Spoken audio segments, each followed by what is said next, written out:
A woman goes to France to attend a 2-week company training session. Her husband drives her to the airport and wishes her a good trip. The wife answers, "Thank you, honey.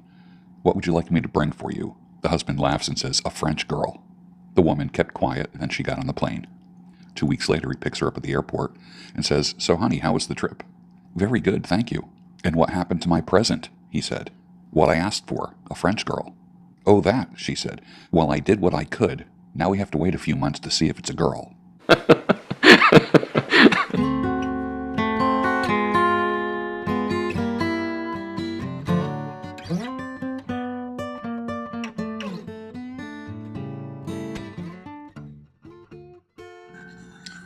Stirring the coffee with the K-Bar tactical chopsticks, using the vortex method, the only true way to optimize the taste of your coffee. At the molecular level, good morning. Welcome to the Daybreak Show. I am the Sultan. We'll get started, but first, Ethiopian coffee.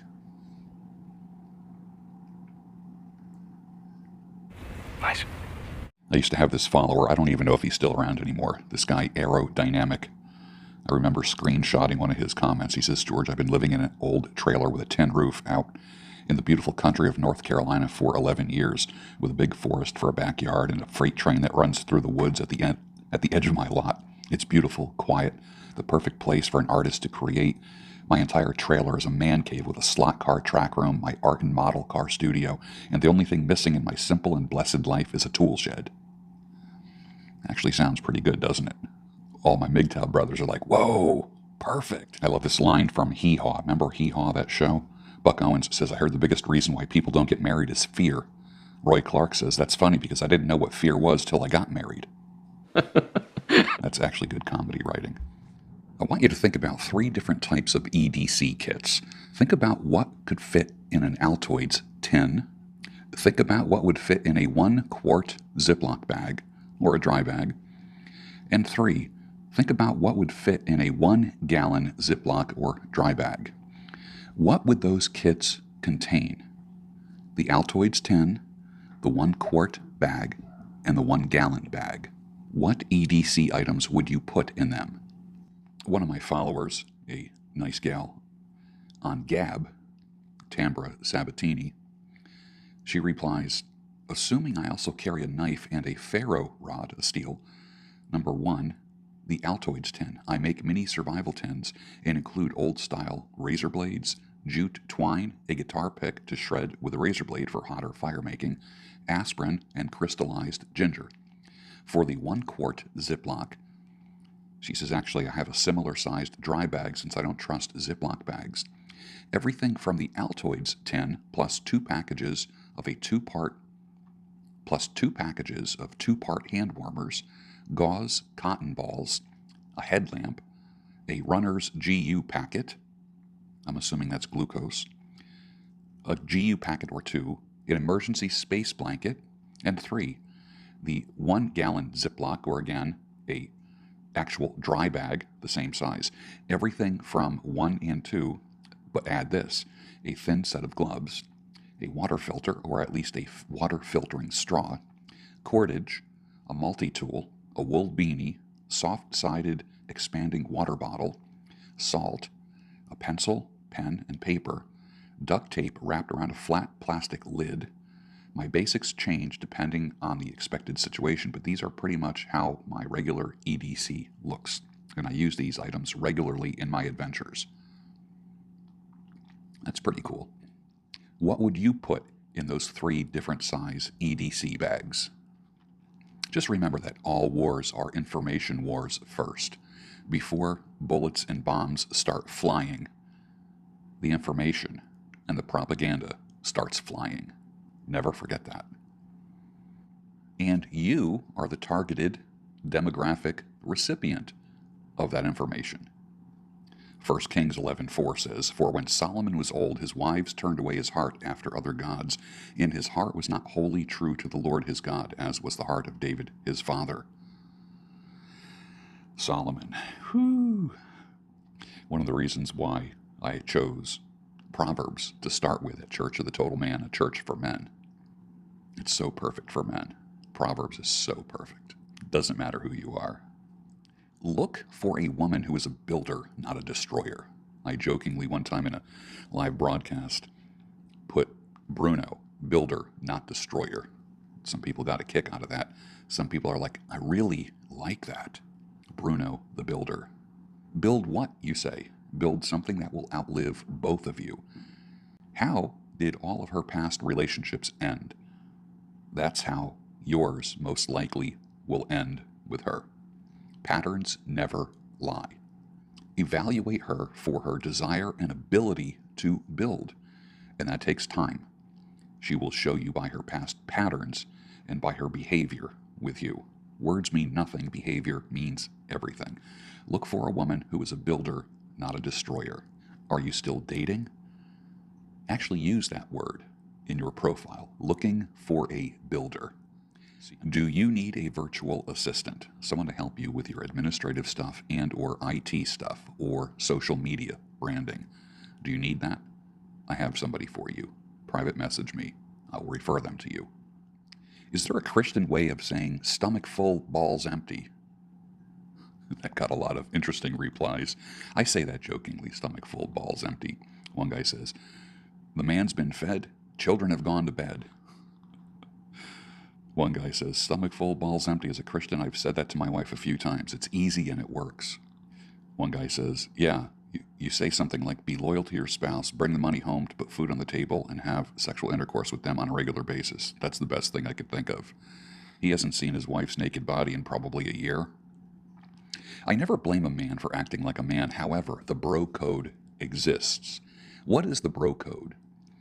For you young guys, that is when you don't mess with another guy's woman. Like you have a friend, he and his girl break up, and then you put the moves on the girl, or you start talking to the girl. Bro code says, no, you don't go near that. Dude gets divorced, you stay friends with the wife. Not a good thing. The bro code says no. Learn the bro code. Don't be a dog. Anyone who violates the bro code, walk away from them. If a woman says to me that she's a huge animal lover, that can mean one of three things. Number one, she likes elephants or giraffes, huge animals. Number two, it can mean she likes animals a lot. Like, I'm a huge animal lover, like an animal fan. Or three, she needs to cut down on the Cinnabons.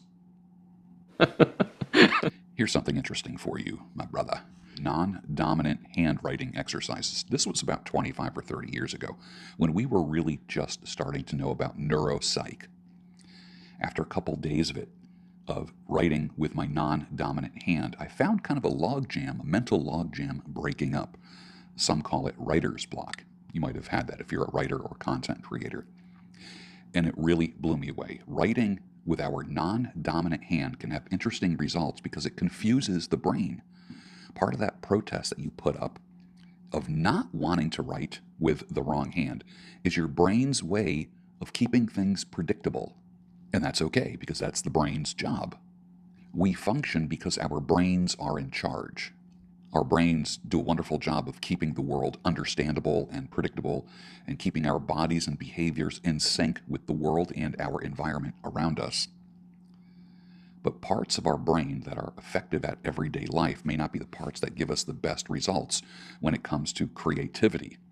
Since creativity may be useless, nonsensical, playful, wordless, metaphorical, musical, messy, and so on, the practical brain that serves us so well needs a little nudge sometimes in order to spark or jumpstart creativity. So what do? Try writing with the wrong hand. Like, I'm right-handed. Let's just say I write my signature. Can I write the same kind of signature with my left hand? I can, but I won't be able to read it, neither will you. So why does this work? Our non-dominant hand is linked to the non-dominant hemisphere of our brain. Studies have indicated that one hemisphere is active when using the dominant hand, but both hemispheres are activated when the non-dominant hand is being used. Either way, people may find that they think differently, or that surprising things get written down when using the non-dominant hand.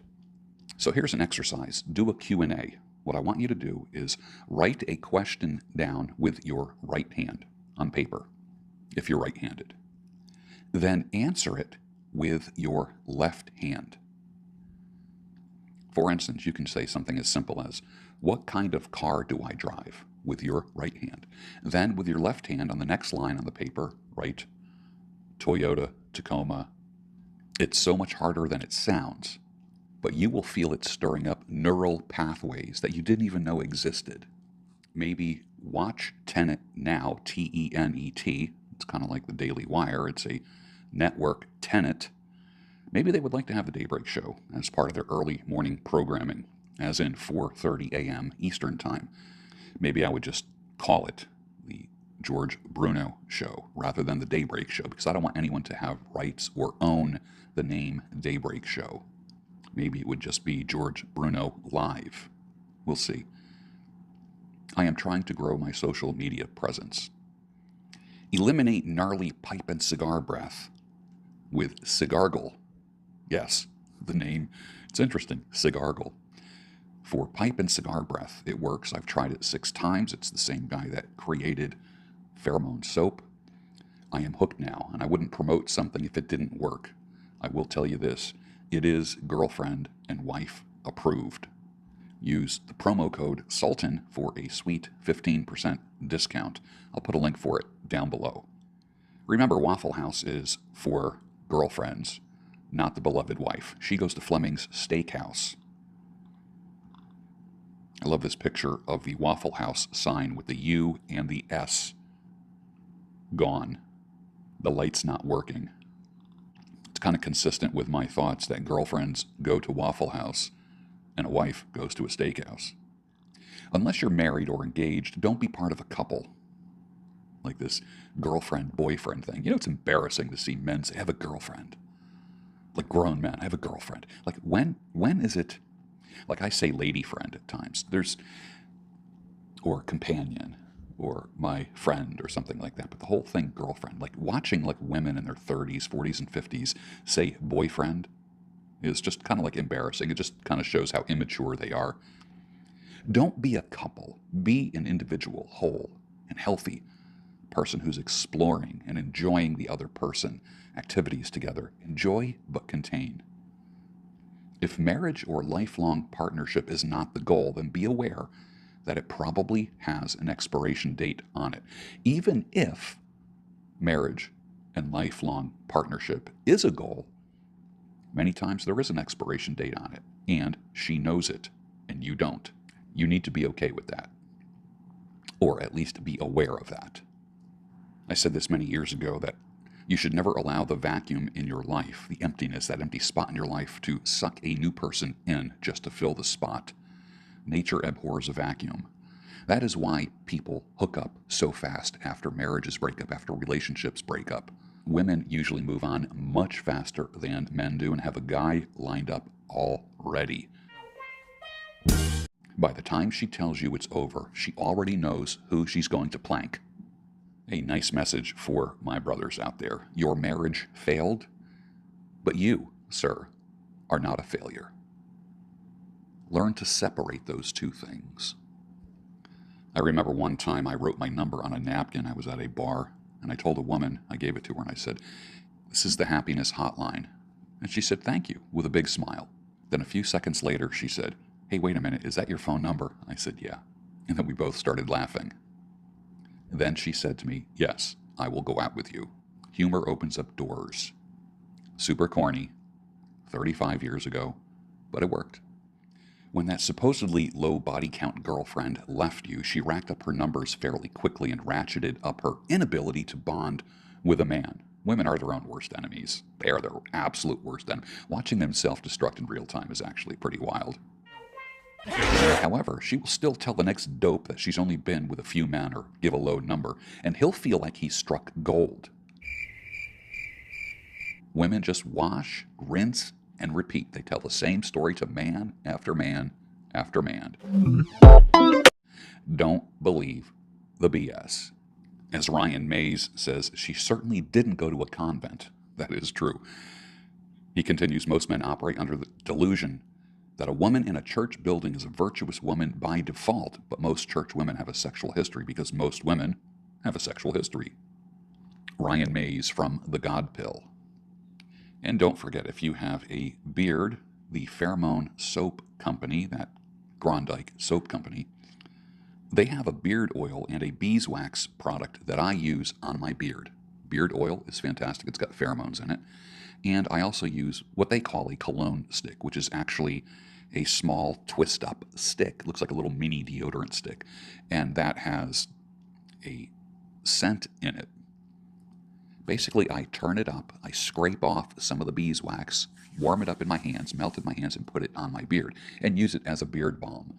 Those are the two things that I trust right now. It does a great job, it smells great, and it helps attract the opposite sex, if that's something you're still interested in. I know some of the guys are interested in that, some of the guys aren't. Whatever, man, whatever floats your boat. I still love women. I just don't like some of the things they do, but I still love women. I'll put a link for it down below. I've been using it since 2017. Perfect. Don't forget your mustache lollipop. Not only is it a delicious cola-flavored lollipop, but it doubles as a handy disguise. If you need to hide, simply take the stash out of your mouth and put it above your lip for an instant disguise. And with that, finish your coffee, and I'll see you on the next Daybreak Show, your home of sanity. Actually, the only home of sanity, clarity, and reason. Excuse me, ma'am? I have a boyfriend. Okay, that's great. I just want to let you know that your tire's flat. Get your fucking boyfriend to do it.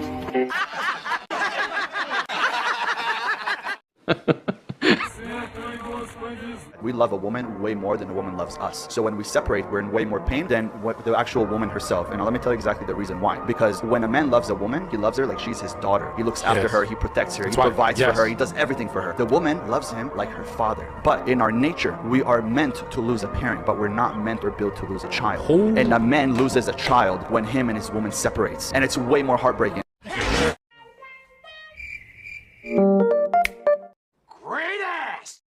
Perfect.